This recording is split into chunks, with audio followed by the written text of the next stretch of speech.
My name is Lee Colgin, and I'm an associate professor in the Department of Neuroscience at the University of Texas at Austin. And I'm also the director of the Center for Learning and Memory. And I'm the principal investigator in a lab that is focused on the network level mechanisms of learning and memory. So we're interested in on how large ensembles of neurons coordinate their activity to store and retrieve and consolidate memories. Awesome. So my first question for you is really just what initially sparked your interest in pursuing a career in neuroscience? When I was a teenager, I was really interested, in how much of your brain you could change through your own actions compared to how much of a role having a genetic predisposition for something would play. And so I was just really interested in that. And I think I don't actually remember exactly how I became interested in that, but I wanted to, run experiments on that topic and kind of see what could be done through your own actions to, just expand your own brain capabilities and to influence your own patterns of future behavior through your own free will, kind of. That's how I kind of got interested in the topic. And so, yeah. That's awesome. My next question for you is, when did you realize that you wanted to become a professor of neuroscience and run your own research lab? Were these goals that maybe you determined back in high school, or did you kind of develop these goals over the years of studying in college? Yeah, I mean, I had that goal from a young age. So yeah, from high school. I didn't really understand like professor in a university. I mean, I knew that I wanted to have a research lab. Mm-hmm. And I didn't really understand in high school, like what exactly that meant, like what would be the setting for that. And then as I went to college, then I learned that usually that people who direct their own lab, not always, but usually you're in a university setting and you also teach. And so, yeah, that was how I decided to go that route. My next question is, so as a woman in STEM, were there any particular challenges that you faced due to being a woman in a male-dominated field of study? And how did you kind of overcome these challenges? Well, fortunately, from a very young age, I've always been a very strong person with my own vision of how I want my life to be. And I really, my mom told me that when my very first word was no, and I would say no, N-O, no.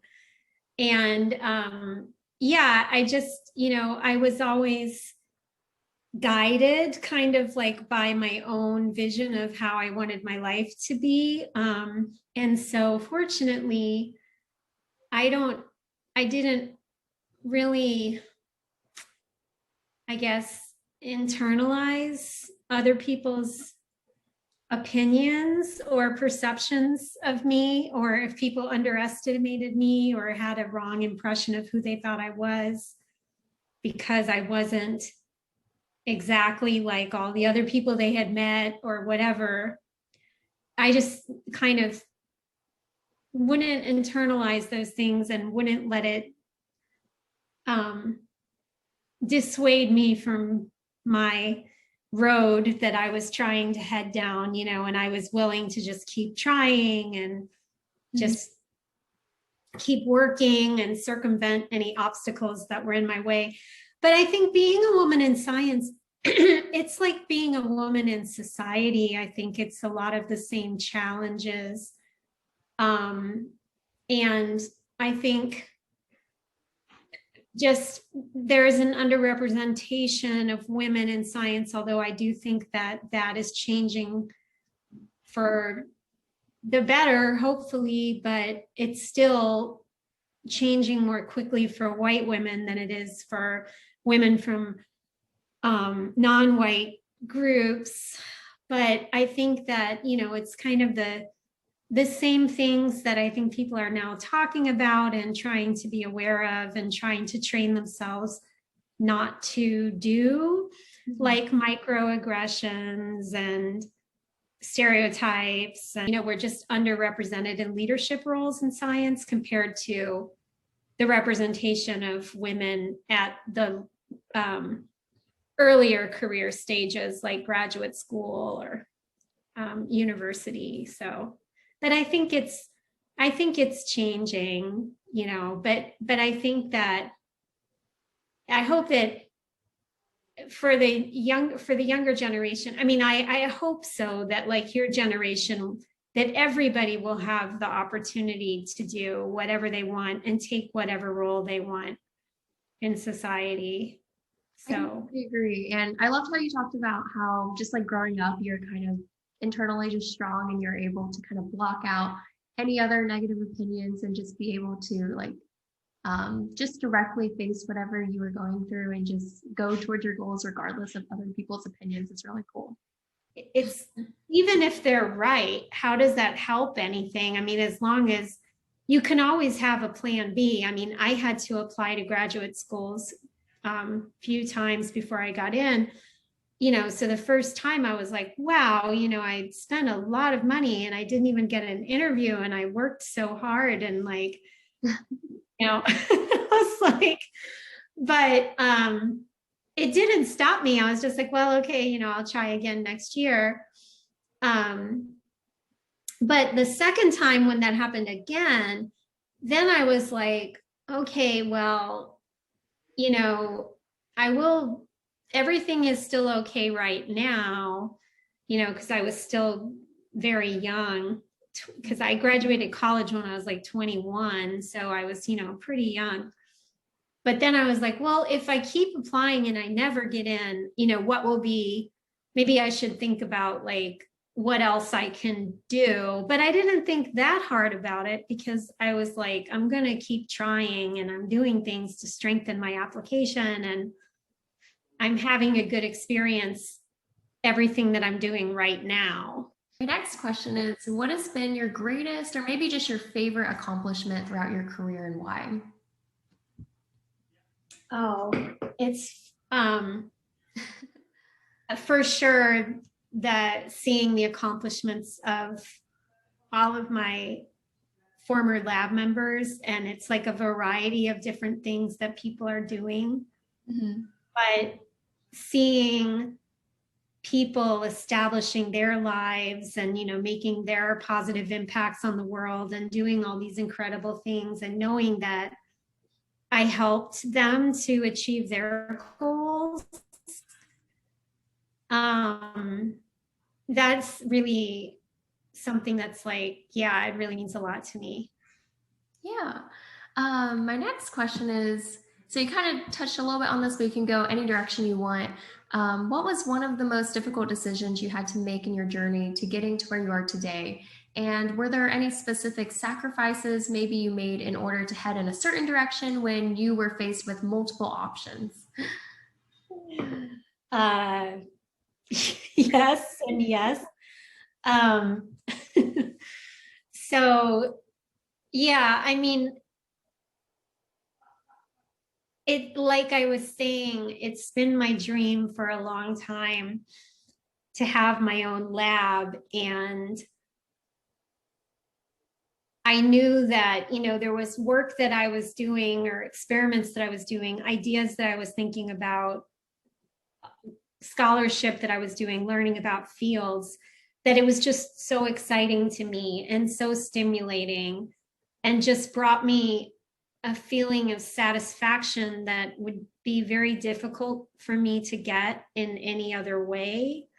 It's almost like, I don't know, there's some aspect of science, it's like solving problems or putting puzzles together. I don't know. And sometimes you'll have like a breakthrough and there's just something that's just so incredibly satisfying about it. Mhm. And I think it's hard. It would be hard to like, once you've experienced that, I think it's like, it would be, for me at least, it's like hard that there can be so many disappointments along the way, or things that go wrong, or things that don't work, or there's a lot of hard work and there's a lot of sacrifice, but then there's that aspect of it that's like really stimulating and really satisfying, that it's almost like, it feels like it becomes like a vital need in your life or something. My next question. So I love how you're studying learning and memory. If I was going into research, I would probably go into that same field. I'm probably going a different direction. But if I was to go into research, learning and memory is super interesting to me. And I was curious, if you were to give a piece of advice to a student, maybe in middle school or high school, who is struggling academically, from what you've discovered and learned about the mechanisms of learning and memory, what would you tell them, or what piece of advice would you give? Oh gosh. That's hard, because I think there's a lot of different reasons why somebody could be struggling, right? Like maybe they're having a hard time focusing because they're anxious.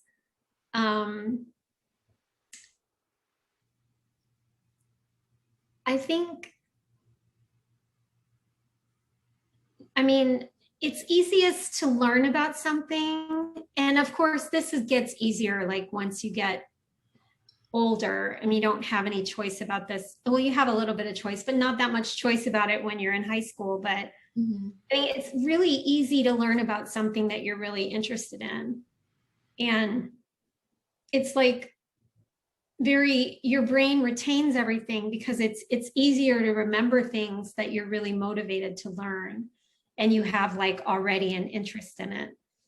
And so I think that's what's something, I think, like trying to figure out, what that thing is for you. Mm-hmm. Um, then so that whatever you're doing in life, it doesn't feel like work. And of course, everything that you do, it has some aspect of drudgery to it, right? Like, but like if you can find something that you really wanted, you would choose to do it like on your free time, like you would do it even if you weren't getting paid, or even if you didn't have to, you know, then that always makes it easier to remember things. So like you can start already, I think, from an early age trying to like figure out what those things are. And sometimes it's hard because I think that like I'm a scientist now, but I didn't always like all of my science classes. That can be that about every subject, right? Like history or anything. Mm-hmm. So I think that like just trying to figure out what it is that you really enjoy learning about, and then trying to gear yourself towards that. Because like everybody's different, right? And, we need some people who are going to be our society's, writers and composers, and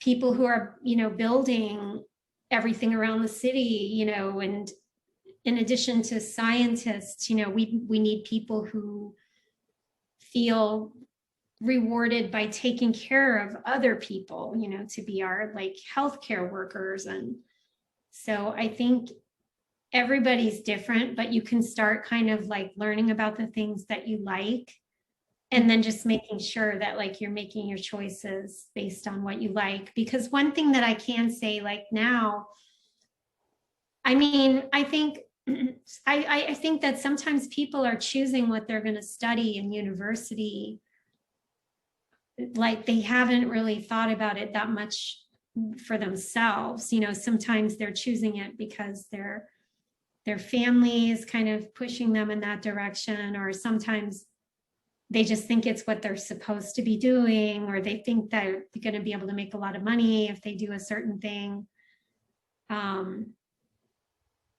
But yeah, I don't know. I think it sounds cheesy, but like happiness is not gonna come from, like, if you're doing a job that you hate but you're making a lot of money, like you're not going to be happy. And because I think in high school, just being able to carry like an open mind to all the different classes and opportunities, because maybe one year science isn't your thing, but then the next year different science could be, or just being open to new opportunities and experiences. Yeah, exactly. And learn about things on your own, right? Because like travel and like listen to music and read books. And because like the way that I definitely, I mean, there's a couple things like nobody in my family were scientists. I didn't know any scientists when I was growing up. And I didn't really like science the way that it was taught in school most of the time. I liked a couple of my teachers. I don't want to say all negative, but I would like read a book that was something about like genetics and and it just totally like captivated my interest. And then I was like trying to read more things on my own. And it was like I was reading things on my own. And then in the town where I grew up, there was a national laboratory of physics, like a particle lab, particle physics lab, Fermi lab. And like we would go on field trips there and stuff. And I thought like the life that the scientists had, like it seemed really cool to me. Like there was people working there that were from like all over the world. And, you know, I thought, wow, like that would be so amazing, you know, go live in a different country, like such a different experience and just learn so much about yourself as a person. And I ended up doing that for my postdoctoral work. I went and lived in another country, and that was something that I wanted to do during my postdoctoral work. I only applied to I only considered labs outside of the US because I thought that's just like an experience that I want to have in life, is just to live and work in a different country. And it seems like now is like a really good opportunity for me to be able to do that. And it is really different when you go and live someplace and work and not just be there on vacation. It's like a totally different experience. So but I mean, again, everybody's different, right? So it's just like, but those kind of things, it's like if you're doing things as you're going through your life and there's something that you do that you're just like, oh, I like this so much. It's like, how can I choose a career that's going to enable me to have more of those type of experiences that I love? Yeah, that's really great advice. Ooh, the next one is a fun question. So if you were to travel back in time and give your senior high school self maybe a little piece of advice, what would you tell them or tell her? I think that my younger self, there was a lot of emotional immaturity and yeah, I mean, I think I was ruminating about a lot of things that, you know, are just like now, just things that are just like shouldn't have been spending time thinking about that or worrying about that, or, you know, I think I would have been, I think I could have had, I mean, definitely I feel like I've had a really fun time and throughout my whole life, I've had a lot of fun and had a good experiences, very positive.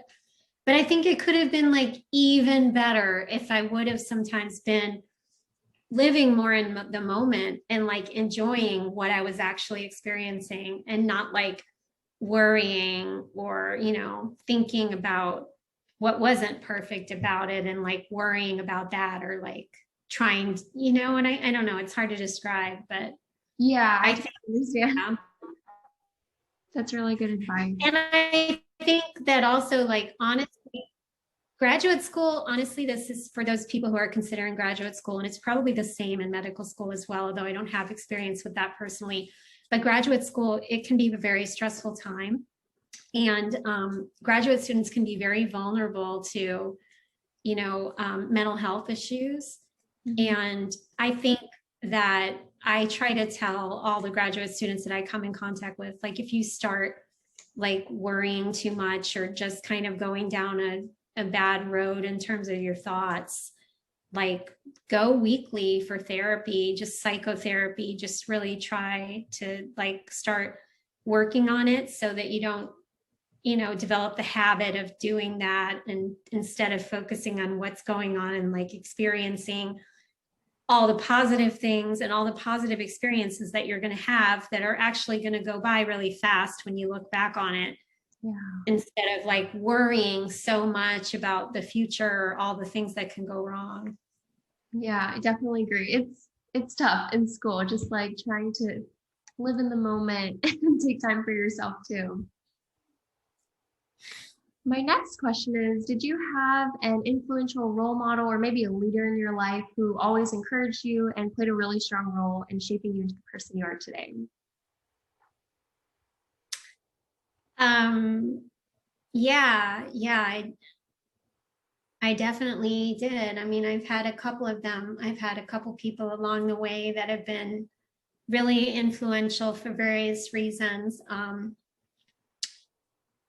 The first person is someone who's no longer with us. She passed away after I got this job, but she was somebody that was a second mother to me when I was starting from age 13.